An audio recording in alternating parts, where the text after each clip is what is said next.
우리는 불의의 사고로 자식을 잃거나 사랑하는 사람을 갑자기 잃은 아주 큰 슬픔에 빠져 있는 사람들에게 무슨 말을 해야 할지 모를 때가 참 많습니다. 그것은 그의 슬픔과 고통이 사실 나의 슬픔과 나의 고통은 아니기 때문입니다. 그래서 우리는 모릅니다. 우리가 그 사람의 아픔에 동참하고 그를 진심으로 위로하고 싶어도 우리는 그의 상실과 그의 고통이 어떤 것인지 사실 가늠조차 할 수 없죠.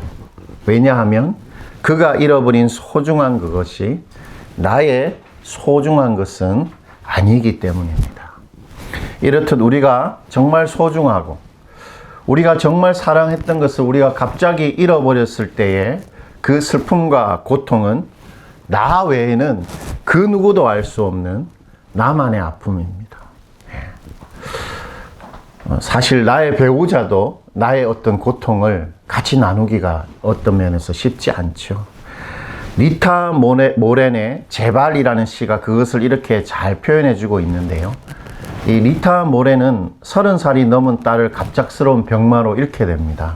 그리고 나서 제발이라는 시를 쓰는데요. 내용이 이렇습니다. 제가 한번 읽어볼게요. 제발 내게 슬픔을 완전히 극복했는지 묻지 말아주세요. 나는 결코 완전히 극복할 수 없을 겁니다. 제발 그가 지금 있는 곳이 여기보다 낫다고 말하지 마세요. 그가 내 곁에 없는 것이 문제니까요. 제발 더 이상 그가 아프지 않으니 됐다고 말하지 마세요. 저는 그 애가 왜 고통받아야 했는지 아직도 이해할 수 없답니다. 제발 내가 느끼는 것을 당신도 알고 있다고는 말하지 마세요. 당신 또한 그 아이를 잃었다면 모를까요? 제발 버티고 계속 살아가라고 말하지 마세요. 이렇게 버티고 있잖아요. 제발 좀 나아졌냐고 묻지 마세요. 상실의 아픔은 사라지는 것이 아니잖아요. 제발 하나님은 실수를 범하지 않으신다고 말하지 마세요.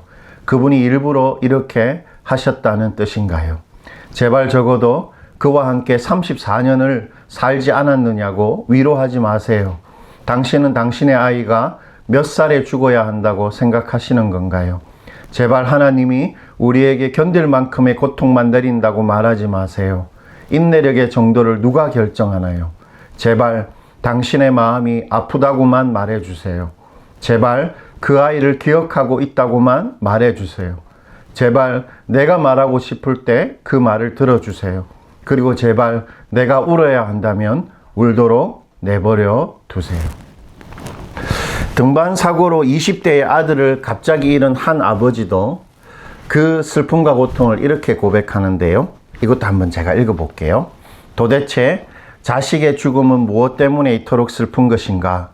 난 내 아버지를 묻었는데 그것도 쉬운 일은 아니었다. 그러나 그 일은 자식의 죽음과는 전혀 다른 일이었다. 이제 그는 가고 없다. 내가 내 품에 안았던 그 미래가 파괴되어 버린 것이다. 나의 앞날이, 나의 살 소망이 내 팔에서 미끄러져 나갔다. 우리는 자식을 차가운 땅에다가 딱 묻고 이제 나는 더 이상 살 소망이 없다라는 그런 참척의 고통이 무엇인지 상상조차 할 수 없죠. 우리가 자식을 잃어버리기 전에는 그 상실과 슬픔이 무엇인지 우리는 전혀 알지 못하는 것입니다. 그런데 여러분, 그렇다고 해서 상실로 말미암는 슬픔과 큰 고통에서 우리도 절대로 예외일 수가 없습니다. 그러니까 그야말로 악한 일 있지 않습니까? 정말 무서운 일, 무시무시한 일, 고통스럽고 절대로 일어나서는 안 되는 악한 일이 언제고 나의 일이 될 수 있는 것입니다. 지난달 4월 달이었죠.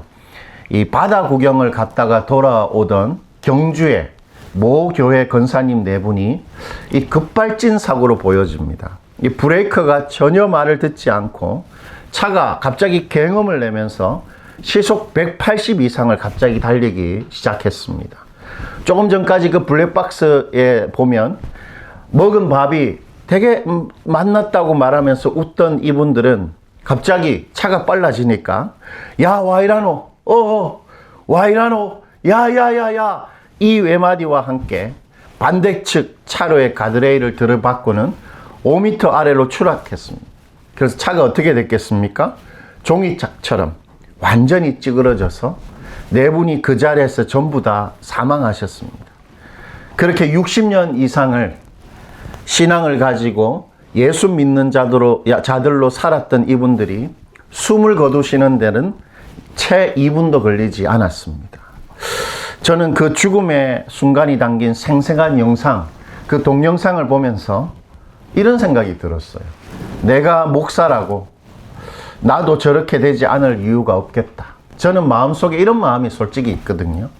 나는 목사기 때문에 그래도 하나님이 나를 좀 더 사랑하시고 이뻐하시지 않을까, 보호하시지 않을까, 그런 생각이 있는데, 이런 사건들을 보면 나도 예외일 수 없겠다. 심지어 내 생명 같은 내 아이들도 저런 사고를 언제든지 당할 수 있겠구나. 그런 갑자기 싸늘한 기분이 들었습니다. 두렵고도 무서운 일이지만 우리도 그런 끔찍한 악한 일에서 절대로 예외일 수가 없습니다. 보통 이 비극적인 일을 자신의 사건으로 우리가 경험하게 될 때 예수 믿는 사람들은 하나님에 대해 자연스럽게 이런 생각을 하게 됩니다. 첫째로 하나님이 존재하지 않는 것은 아닐까? 내가 여태까지 신앙생활하고 성경 읽으면서 속고 살아온 것은 아닌가? 왜냐하면 하나님이 존재하신다면 어떻게 이런 악한 일이 나에게 일어날 수 있단 말인가? 그리고 두 번째는 이런 생각을 하게 됩니다. 내가 믿는 하나님은 혹시 악한 일을 막을 능력이 없으신 거 아닌가? 그렇지 않고서야 날 사랑하신다 말하시고 아무것도 두려워하지 말라. 내가 너를 끝까지 지키겠다 하신 분이 어떻게 이런 악한 일이, 이런 고통스러운 일이 나에게 일어나도록 가만히 계실 수 있단 말인가 하는 그런 생각이 듭니다. 그리고 급기야 이런 생각까지 하게 되는데요. 혹 하나님께서 막을 능력이 있다 해도 나한테는 그런 뜻이 전혀 없었던 것은 아닌가? 그렇다면 하나님은 나에게 선한 분이 아니라 하나님은 나에게 악한 신인 것이 틀림없지 않겠는가 하는 그런 생각까지 들게 됩니다. 하나님에 대한 이런 자연스러운 의문에 대해 소설가 박완서 씨는 이렇게 호소하는데요. 이것도 제가 한번 읽어드릴게요. 원태야 원태야 우리 원태야 내 아들아 이 세상에 내가 없다니 그게 정말이냐. 하나님도 너무하십니다. 그 아이는 이 세상에 태어난 지 25년 5개월밖에 안 됐습니다. 병 한 번 치른 적이 없고 청동기처럼 단단한 다리와 매달리고 싶은 든든한 어깨와 짙은 눈썹과 우뚝한 코와 익살 부리는 입을 가진 준수한 청년입니다. 걔는 또 앞으로 할 일이 많은 젊은 의사였습니다. 그 아이를 데려가시다니요. 하나님 당신도 실수를 하시는군요. 그럼 하나님도 아니지요. 여러분 어떻습니까? 만약 나에게 이런 일이 일어나게 하시다니 하나님은 나에게 악마 같은 분이 틀림없어요. 이렇게 누군가가 말한다면 예수 믿는 사람으로 우리는 그에게 뭐라고 답할 수 있을까요? 우리가 악한 일을 당한 분들에게 그 장례식장에서 매번 할 말이 없는 것처럼 악의 현실에 대한 단순하고 명쾌한 답은 존재하지 않습니다. 우리가 예수를 믿는다고 해도 그분에게 어떤 위로와 그분에게 아픈 마음을 해결할 수 있는 답을 줄 수가 없는 것이죠. 때문에 악한 일은 어떻게 해야 되냐면 그 사람 홀로 대면하여 통과해야만 하는 것입니다. 사실 그 사람만의 현실이죠. 악한 일 앞에, 황망한 사고 앞에 누구나 홀로입니다. 홀로 감당해야 되는 고통인 것이죠. 그러나 오늘 예수님은 정말로 감사하게도 우리에게 이렇게 말씀하시는데요. 4절 말씀입니다. 우리가 한번 읽어볼게요. 애통하는 자는 복이 있나니 그들이 위로를 받을 것이며. 여러분 여기서 애통이라는 말을 갑자기 하십니다. 먼저는 심령이 가난한 자는 복이 있다고 말씀하시고 그 다음번에 갑자기 애통을 말씀하시는데요. 애통은 몸이 아프다는 겁니다. 슬퍼서 몸과 마음이 고통을 받는 상태가 애통이지요. 그러니까 나에게 있어서 가장 소중한 거 있지 않습니까? 그리고 반드시 나에게 있어야 되는 내가 사랑하는 것을 갑자기 다 잃어버렸을 때 생기는 그 큰 슬픔과 절망감. 이제 더 이상 나는 살 재미도 없고 살아갈 힘과 소망이 없는, 매일 무기력하고 매일 고통이 지속되는 그런 상태. 그것이 바로 예수님이 말하는 애통입니다. 그러한 상태에 대해 제가 조금 전에 언급해드렸던 박완서 씨가 이렇게 고백하는데요. 이것도 한번 읽어드릴게요. 그 애는 25년 5개월 동안이나 나를 행복하게 해주었다. 내 기쁨이요 보람이요 희망이요 기둥이었다. 그러나 이제 나에게 하루하루 목숨을 부지해야 하는 까닭이 남아있다면 그 애를 기억하며 그 애가 이 세상에 없다는 사실로 인하여 고통받는 일 뿐이거늘. 여러분, 애통이란 내가 잃어버린 그것을 다시 되찾는 것 외에는 아무것도 소용없는, 그 무엇으로도 채울 수 없는, 지속되는 소망이 없는 고통입니다. 그게 애통입니다. 소망이 없는 고통. 그런 고통 중에 있는 사람에게 오늘 예수님께서 이렇게 말씀하시는 것입니다. 너는 복이 있다. 소망이 없는데, 다 잃어버렸는데 예수님 말씀하십니다. 너는 복이 있다. 예수님 어떻게 이렇게 말씀하실 수 있을까요? 애통하는 자에게 복이 있다. 어떻게 그런 말씀을 하실 수 있을까요? 그 이유는 예수님이 말하시는 이 애통이 오직 예수 믿는 자의 슬픔이고 오직 그리스도인의 고통이기 때문입니다. 왜냐하면 오직 예수 믿는 자의 애통만이 복이 있는 애통이기 때문이지요. 예수님은 지금 세상 사람들의 애통과 하나님의 사람들의 애통을 구분하고 계십니다. 여러분, 하나님을 믿지 않는 자들의 애통은 그저 악마 같은 절망입니다. 여러분 생각해 보십시오. 갑자기 우리 엄마가 바닷가에 갔다가 그냥 급발진 사고로 그렇게 고통스럽게 비극적으로 죽었다고 생각해 보십시오. 이유를 찾을 수 없는 악마 같은 일인 것입니다. 그러나 그리스도의 애통은, 그리스도인의 애통은 반드시 하나님의 소망이 있는 애통입니다. 예수 믿는 자의 애통은 소망이 있는 애통이기에 예수님 말하시기를 너는 복이 있다, 그렇게 말하시는 것입니다. 그렇다면 여러분, 왜 그리스도의 애통이 반드시 소망이 있고 복이 있는 애통일까요? 그것은 그리스도인은 자신의 이 상실, 자신이 당한 이 악한 일 앞에서 두 가지 사실을 믿고 알고 있기 때문입니다. 첫 번째 사실은 나의 이 고통이, 나의 이 잃어버림의 그 배후에 악마 같은 죄의 사망의 그림자가 있다라는 것을 믿고 알고 있습니다. 여러분, 우리는 이 땅을 살면서 악한 일을 당했을 때 악한 일이 그저 갑자기 일어난 것이 아니고 그 근원과 배후에 죄라는 실체가 있다라는 것을 알고 있는 사람들이지요. 이 땅을 사는 우리에게 애통할 일이 반드시 일어날 수밖에 없음을 하나님 이렇게 예고하셨는데, 창세기 2장 17절입니다. 우리 이거 한번 읽어볼게요. 창세기 2장 17절입니다. 선악을 알게 하는 나무의 열매는 먹지 말라. 내가 먹는 날에는 반드시 죽으리라 하시니라. 하나님 뭐라고 말씀하십니까? 반드시 어떻게 된다고요? 죽습니다. 하나님이 장담하는 것입니다. 죄를 범하면 그 누구라도 반드시 죽을 것이다. 죄의 결과는 반드시 죽는 것, 사망을 만들어냅니다. 때문에 죄로 말미암는 죽음은 이 세상을 사망으로 가득한 세상으로 만들었습니다. 자신의 소중한 것을 언제라도 빼앗기고 나의 사랑하는 것을 언제라도 잃어버릴 수 있는 상실과 죽음의 그림자가 가득한 그런 세상을 바로 이 죄가 만들어낸 것입니다. 그리고 우리는 언제라도 비극적이고 고통스러운 일을 나의 사건으로 경험할 수 있는 그런 세상 속에서 지금 살고 있는 것이지요.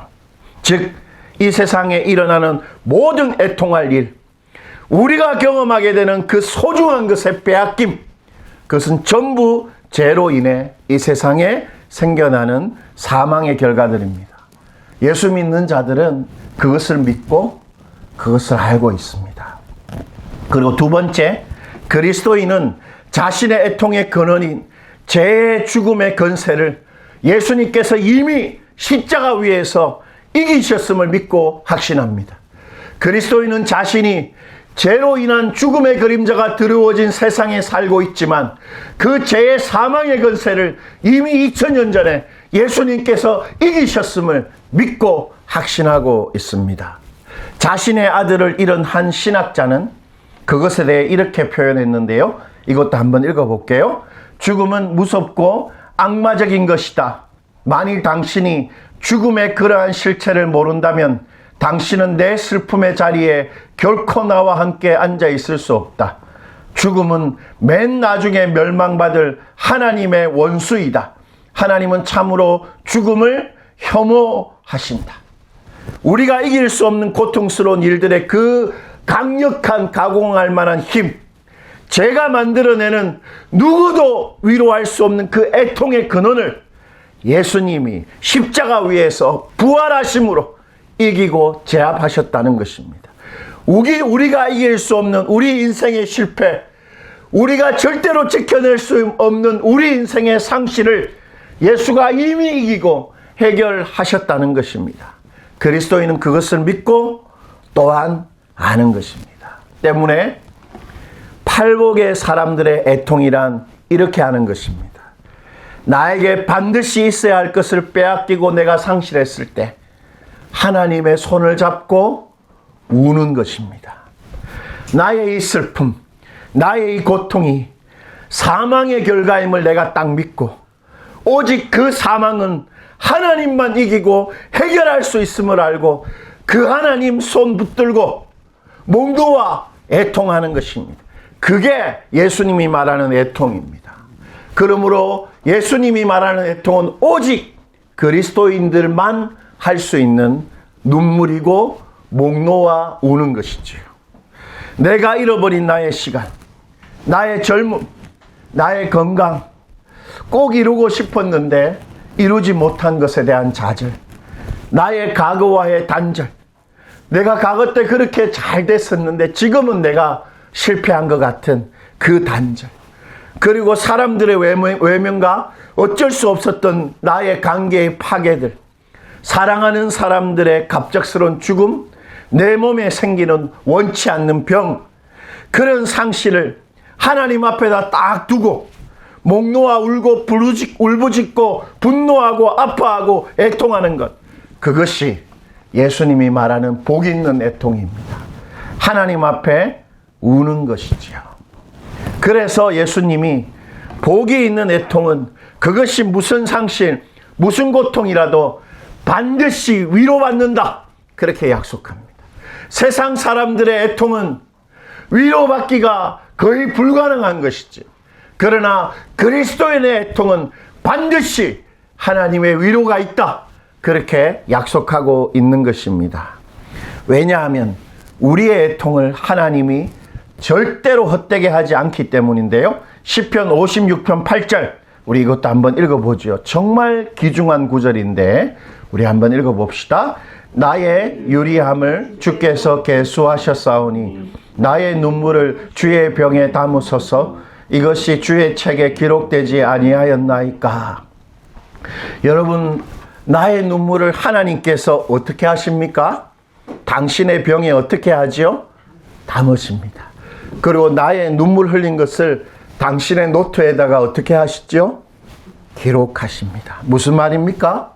하나님이 우리의 애통을 소중하게 간직하시고 기록하시는 것입니다. 즉, 우리가 울었던 거, 우리가 고통스럽게 애통했던 거 절대로 헛된 것이 되지 않도록 하나님이 우리의 애통을 회복시키신다는 것이지요. 또한 예수님이 우리가 울 때 반드시 우리와 함께 애통하십니다. 여러분, 예수님이 죽음에서 부활하셨을 때 그분의 손과 발에 못자국을 그대로 가지고 부활하셨지요. 즉 나의 죄로 인해 생긴 그 상처를 예수님이 부활하실 때 말끔히 없앤 게 아니고 여전히 당신의 몸에 나를 위한 흔적으로 가지고 계셨다는 것입니다. 지금도 승천하신 예수님의 손에는 구멍이 뚫어져 있습니다. 그것이 무슨 말이겠습니까? 나의 상처가 지금도 부활하신 우리 예수님의 상처라는 것입니다. 나의 상실, 나의 아픔, 나의 애통이 지금 예수님의 고통이고 예수님의 아픔이고 예수님의 애통인 것이 틀림없죠. 그 손바닥에 못자국이 그것을 증명하고 있습니다. 때문에 우리가 예수님의 손을 잡고 목 놓아 울 때 이미 우리의 죽음의 문제를 해결하신 예수님이 우리를 충분히 지금도 위로하실 수 있는 것입니다. 그 부활의 능력으로 우리를 충분히 위로해 내시는 것이죠. 십자가가 그것을 증명하는 것입니다. 때문에 여러분, 우리의 상실과 아픔 앞에 우리는 하나님의 손을 잡고 울어야 합니다. 어떻게 하는 것이 하나님의 손을 잡고 우는 것이죠? 하나님 눈에 보이지 않는데 어떻게 그분의 손을 잡고 웁니까? 첫 번째, 시편 기자처럼 하나님 앞에 따지는 것입니다. 시편 88편 18절인데 참 희귀한 구절입니다. 여러분, 이 구절 한번 다 같이 읽어볼게요. 주께서 내 사랑하는 사람들과 이웃을 내게서 떼어 놓으셨으니 오직 어둠만이 나의 친구입니다. 시편 기자는 이렇게 말하는 겁니다. 이게 뭡니까, 주님? 어떻게 나한테 이런 일이 일어날 수 있습니까? 차라리 어둠이 주님보다 저한테 훨씬 더 나은 것 같습니다. 이렇게 하나님한테 따지는 것입니다. 시편 기자는 자신의 상실을 하나님께 따집니다. 그것이 바로 복이 있는 애통입니다. 왜요? 왜냐하면 나의 상실이 곧 하나님의 상실입니다. 십자가가 그것을 말해주는 것이죠. 나의 애통이 곧 하나님의 애통입니다. 그래서 하나님께 내 상실, 이거 책임지십시오. 내 잃어버린 것들 하나님이 책임지십시오. 하나님 다시 회복시켜줘야 됩니다. 나를 위로해 주십시오. 그렇게 기도할 수 있는 것이죠. 그게 복받는 애통입니다. 그리고 복 있는 애통은 하나님 앞에서 버티는 것입니다. 여러분, 자신의 아들을 잃었다는 그 신학자도 그것을 이런 식으로 표현했는데요. 참 좋은 말인데 여러분 한번 들어보십시오. 죽음이라는 경험으로부터 아무 선한 것도 나오지 않는다면 그렇다면 죽음이 이긴 것이 아닌가? 그렇다면 죽음이 궤가를 부를 것이다. 그러므로 나는 그리스도의 부활과 이 사망의 죽음이 사실임을 보여주기 위해 끝까지 싸울 것이다. 내 삶에서 내 아들의 죽음이 결코 최종 결론이 되지 않도록 나는 끝까지 싸울 것이다. 나의 상실, 나의 잃어버림이 죽음의 결과임을 절대로 잊지 않는 것입니다. 내가 뭔가 잃어버린 거 있지 않습니까? 나에게 고통스러운 일이 일어났을 때, 아, 이게 죽음이 가져다 준 죄의 결과라는 것을 절대로 잊지 않고 하나님께 이미 패배한 그 죽음이 내 삶에서 승리의 궤가를 부리지 못하도록 나의 잃어버린 것 앞에서 하나님의 손잡고 끝까지 싸우고 버텨내는 것입니다. 그것이 바로 복 있는 애통입니다. 그리고 마지막으로 복 있는 애통은 소망을 붙들고 애통하는 것인데요. 이런 소망입니다. 시편 126편 5절과 6절을 우리 마지막으로 한번 읽어볼게요.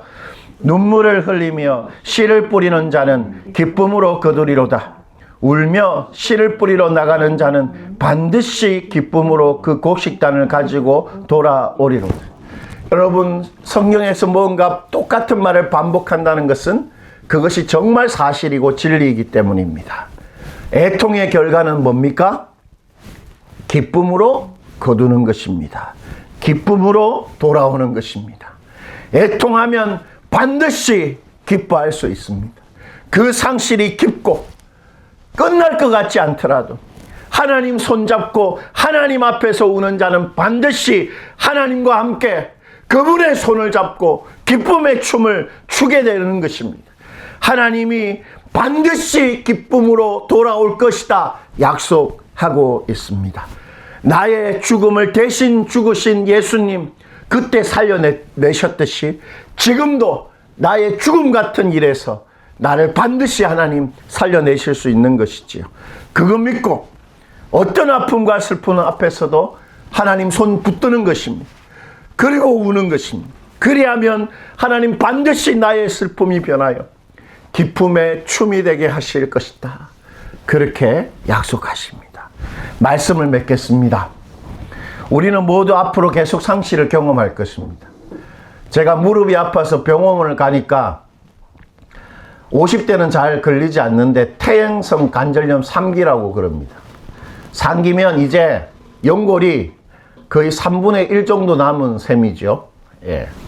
저는 이제 쩔뚝거리게 될 것입니다. 곧. 저의 그 직립보행이 이제 곧 쩔뚝거리는 것으로 바뀌는 것이죠. 우리는 앞으로 조금씩 뭔가를 잃어가게 될 것입니다. 그러나 또한 분명한 사실은 하나님 앞에서 우리가 울 때 하나님 우리를 계속 위로해 내실 것이라는 사실입니다. 여러분, 무엇을 잃어버리셨습니까? 무엇이 마음의 아픔으로 남아 있습니까? 하나님 손잡고 우십시오. 그럼 하나님 반드시 그것에 대해서 위로해 주실 것입니다.